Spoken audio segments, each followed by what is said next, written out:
October மாதம் 2ஆம் தேதி வியாழக்கிழமை வானதூதர்கள் கார்டியன் ஏஞ்சல்ஸ் இன்றைய திருநாளிலே இறை வார்த்தைகள் விடுதலை பயணம் 23ஆவது அதிகாரம் இதிலிருந்து 20லிருந்து 23 உள்ள வசனங்கள். வழியில் உன்னை பாதுகாக்கவும் நான் ஏற்பாடு செய்த இடத்திற்கு உன்னை கொண்டு சேர்க்கவும் இதோ நான் உனக்கு முன் தூதர்களை அனுப்புகிறேன். அவர் முன் எச்சரிக்கையாய் இரு, அவர் சொற்கேட்டு நட, அவர் எதிர்ப்பவனாய் இராதே. உன் குற்றங்களை அவர் பொறுத்து கொள்ளார், ஏனெனில் என் பெயர் அவரிடத்தில் உள்ளது. நீ அவர் சொல் கேட்டு நடந்தால், நான் சொல்வது யாவற்றையும் கேட்டு செயல்பட்டால், நான் உன் எதிரியும் உன் பகைவர்களுக்கு பகைவரும் ஆனேன். ஏனெனில் தூதர் உனக்கு முன் சென்று உன்னை எமோரியர், இத்தியர், எபேசியர், கனனியர், இவியர், எபிசியர்களிடம் கொண்டு போய் சேர்க்கும் போது நான் அவர்களை அடித்தொடிப்பேன். என கருமையானவர்களை, காவல் தூதர்கள், கார்டியன் ஏஞ்சல்ஸ்.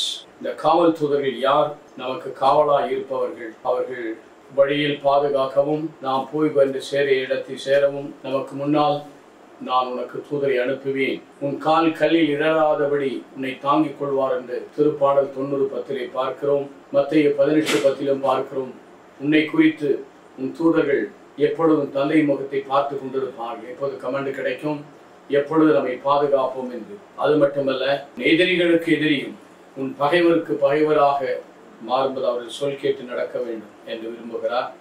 மிகச்சிறப்பாக 21ஆம் வசனம் விடுதலை பயணம் 23:23 என் பெயர் அவரிடத்தில் உள்ளது. My name is with him. இன்றைக்கு நாமும் அவருடைய நாமத்தை சுமந்திருக்கிறோம். பெற்றிருக்கிற நாமத்தினால் நாம் கடவுளுடைய பிள்ளைகளாக உரிமையை பெற்றிருக்கிறோம்.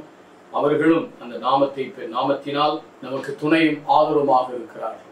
அவை வானதூதர்கள் என்று நமக்கு பாதுகாப்பும் அரணும் கோட்டையுமாய் இருந்து நம்மை காக்கும்படி நம்மை ஒப்புக் கொடுப்போம்.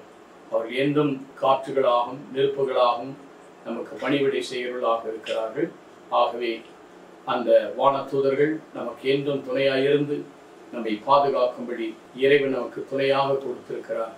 அந்த பாதுகாப்பில் என்று நிலைத்து வாழ நம்மை ஒப்புக் கொடுப்போமா? நேற்றும் இன்றும் என்றும் மாறாத எங்கள் நல்ல ஆண்டவரை, உம்முடைய தூதர்கள் வழியாக எங்களை பாதுகாக்கிறீர், எங்களை வழிநடத்துகிறீர். ஆசீர்வதியும் பரிசுத்தமாகும் நல்ல பிதாவே. ஆமென்.